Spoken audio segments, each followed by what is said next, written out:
ఉమ్మడి ఆదిలాబాద్ జిల్లా వ్యాప్తంగా ఆర్టీసీ సమ్మె ఉధృతంగా కొనసాగుతోంది. ప్రయాణికులకు ఇబ్బంది కలగకుండా యాజమాన్యం ప్రైవేట్ అద్దె బస్సులను నడుపుతోంది.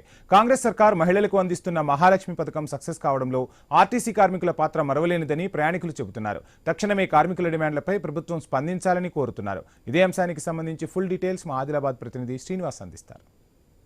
జిల్లా వ్యాప్తంగా ఆర్టీసీలో సమ్మె మూడో రోజు అయితే కొనసాగుతుంది. ప్రయాణికులకు ఇబ్బంది కలగకుండానైతే ఆర్టీసీ అధికారులు, డిపో మేనేజర్లు అయితే ప్రైవేటు ఇటు టెంపరీ డ్రైవర్స్తో పాటు కండక్టర్స్ను కూడా నియమించుకొని ప్రస్తుతానికైతే ఇటు బస్సులను అయితే ఇటు ప్రయాణికులు ఇబ్బంది కలగకుండానైతే నడిపిస్తున్న సిచ్యువేషన్స్ అయితే ఉన్నాయి. అయితే ఇటు ఉమ్మడి ఆదిలాబాద్ జిల్లా వ్యాప్తంగా కూడా 600కు పైగా బస్సులు అయితే ఉండగా ఇందులో అద్దె బస్సులకు సంబంధించి కూడా 295 బస్సులు అయితే ఉన్నాయి. ప్రస్తుతానికి 50% మేరనైతే అద్దె బస్సులు అయితే పూర్తిగా ఉమ్మడి ఆదిలాబాద్ జిల్లా వ్యాప్తంగానైతే ఆర్టీసీ యాజమాన్యాలు అయితే నడిపిస్తూ ఉన్నాయి. మనకు అందుబాటులో ఇటు టెంపరీ కండక్టర్ ఉన్నారు, వారిని అడిగి తెలుసుకున్నాం. మేడం చెప్పండి, రిక్రూట్మెంట్ ఎలా చేశారు మీరు? మీకు ట్రైనింగ్ ఏమైనా ఇచ్చారా? ట్రైనింగ్ ఇచ్చారు, 2 days ట్రైనింగ్ ఇచ్చారు. తర్వాత మేము కంటిన్యూ చేస్తున్నాం. ఎట్లా ఇటు మంచిర్యాల డిపోకి సంబంధించి మీతో పాటు ఎంతమంది రిక్రూట్మెంట్ చేసుకున్నారు? ఎట్లా ఉంది? మాతో పాటు ఒక 80 మెంబర్స్ దాకా ఉన్నారు. 80 మెంబర్స్ చేస్తున్నారు. టికెట్లు తీసుకునే అంటే ఇటు ప్రయాణికులకు ఇచ్చేటప్పుడు ఏమైనా ఇబ్బందులు ఉన్నాయా? ఇబ్బందులు కనుక ఉంటే డిపో మేనేజర్ కనుక మీకు ఏమైనా సహకరిస్తున్నారో ఎట్లా చేస్తున్నారు? ఏమైనా ఉన్నా ఫోన్ చేయమని చెప్పారు. ఏమైనా ప్రాబ్లమ్స్ ఉంటే ఫోన్ చేయండి అని చెప్పారు డిపో మేనేజర్. క్రౌడ్ అయితే హెవీగా ఉంటుంది. దాదాపుగా సీటింగ్ కెపాసిటీకి మించి కూడా 120 నుంచి 150 మంది బస్సులో ఉంటున్నారు. ఎట్లా ఉంటున్నాయి? ఇబ్బందులు ఏమైనా ఉన్నాయి? ఎటువంటి పరిస్థితులు? ఏమి ఇబ్బందులు ఏం లేవు. మనతో పాటు ఇటు ప్రైవేటు బస్సుకు సంబంధించినటువంటి డ్రైవర్ కూడా ఉన్నారు. ఆయన్ని కూడా అడిగి తెలుసుకున్నారు. సార్ చెప్పండి, నిన్నటి వరకు అయితే ఫ్రీ సర్వీస్గా ఇటు మహిళలు పురుషులకు అయితే ఫ్రీగానైతే సర్వీస్ చేస్తారు. ఈ రోజు నుంచి టికెట్లు అయితే స్టార్ట్ చేశారు. ఏమైనా ఇబ్బంది ఉందా? ఎట్లా ఉంది? ఇక మేము ఎదురుగా చేసేవాళ్ళమే కదా. ప్రైవేట్ డ్రైవర్, నా పేరు జిఆర్ స్వామి, 1789 బండి నెంబరు.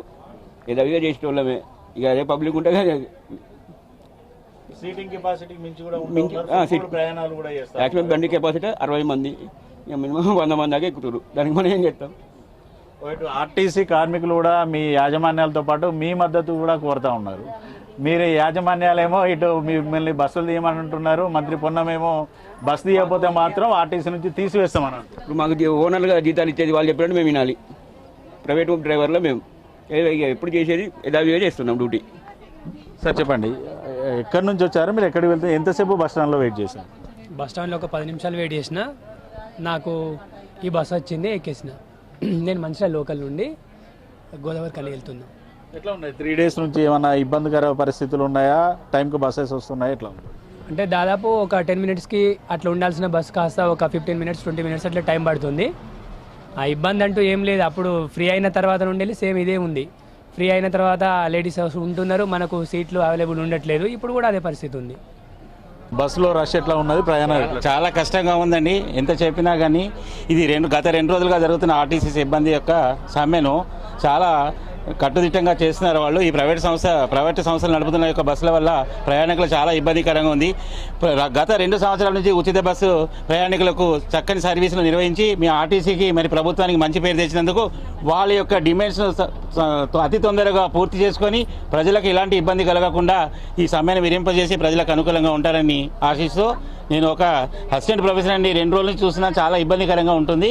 తొందరగా వీళ్ళ యొక్క సమ్మెను పరిష్కారం చేసుకొని వారి యొక్క డిమాండ్స్ను పూర్తి చేసుకొని ప్రజలకు ఎలాంటి ఇబ్బంది కలగకుండా చేస్తారని నేను ప్రభుత్వాన్ని మనస్ఫూర్తిగా ప్రజల తరఫున నేను కోరుతున్నానండి. థ్యాంక్ యూ అండి. ప్రయాణికులు కానీ టెంపరీ డ్రైవర్ కానీ కండక్టర్ కానీ చెప్తున్నది ఒకటే, గతంలో ఏ రకంగా అయితే ఉన్నాయో ప్రయాణాలకు ఇబ్బంది లేకుండానైతే ప్రస్తుతానికైతే ప్రయాణాలు అయితే కొనసాగుతున్నాయి. కొంత చిన్న ఇబ్బందులు ఉన్నాయి. ఆ ఇబ్బందులను కూడా మరో 2-3 రోజుల్లో కూడా పూర్తి స్థాయిలో సానుకూలంగా పరిష్కరించుకుంటామంటూ కూడా డిపో మేనేజర్ అయితే చెప్తున్న సిచ్యువేషన్స్ ఉన్నాయి. దాదాపుగా ఉమ్మడి ఆదిలాబాద్ జిల్లా వ్యాప్తంగా ప్రస్తుతానికైతే టెంపరీ డ్రైవర్స్ కండక్టర్లతో అయితే బస్సులను అయితే ప్రయాణికులకు ఇబ్బంది లేకుండానైతే నడిపిస్తున్న సిచ్యువేషన్స్ అయితే ఇటు ఉమ్మడి ఆదిలాబాద్ జిల్లా వ్యాప్తంగా ఉన్నాయి.